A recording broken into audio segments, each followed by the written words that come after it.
ternyata di keuangan beda bukan APBN kita. Tegur masalah pajak, kencang ekonomi kita itu. Orang kan sering bilang karena global uncertainty. Nggak ada urusan sama global uncertainty. Sebetulnya kalau saya lihat salah kebijakan domestik. Uang kita tuh hampir nol pertumbuhannya.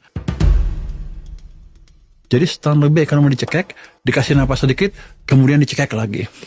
Jadi gejolak yang terjadi di sosial kita bukan karena politik utamanya, bukan karena global, tapi karena kita mengerem pertumbuhan ekonomi karena tidak cukup uang di sistem.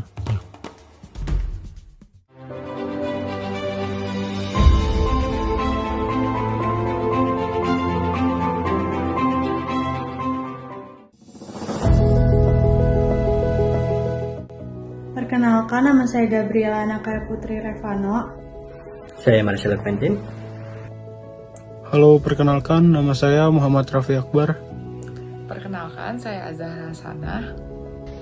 Saya Graciela Patricia Montolalu. Pada bagian awal ini, kita akan membahas sistem keuangan Indonesia. Sistem keuangan adalah jaringan lembaga, pasar, dan instrumen yang berfungsi menyalurkan dana dari pihak yang kelebihan dana kepada pihak yang membutuhkan dana. Dalam perekonomian nasional, sistem keuangan berperan penting dalam mendukung pertumbuhan ekonomi, stabilitas, dan kesejahteraan masyarakat. Struktur sistem keuangan Indonesia terdiri dari otoritas pengawas, lembaga keuangan, serta pasar keuangan yang saling terintegrasi. Sistem keuangan Indonesia diawasi oleh beberapa otoritas utama. Bank Indonesia bertugas menjaga stabilitas nilai rupiah melalui kebijakan moneter.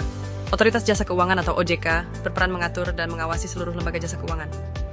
Selain itu, lembaga penjamin simpanan atau LPS menjamin simpanan nasabah dan menjaga kepercayaan terhadap perbankan. Seluruh lembaga ini berkoordinasi dalam KSSK untuk menjaga stabilitas sistem keuangan. Lembaga keuangan di Indonesia terbagi menjadi 3 kelompok utama. Pertama, lembaga keuangan bank seperti Bank Umum dan BPR yang menjalankan fungsi intermediasi. Kedua, lembaga keuangan non-bank seperti asuransi, pegadaian, dana pensiun, dan perusahaan pembiayaan. Ketiga, lembaga keuangan syariah yang beroperasi berdasarkan prinsip syariah seperti larangan riba dan sistem bagi hasil.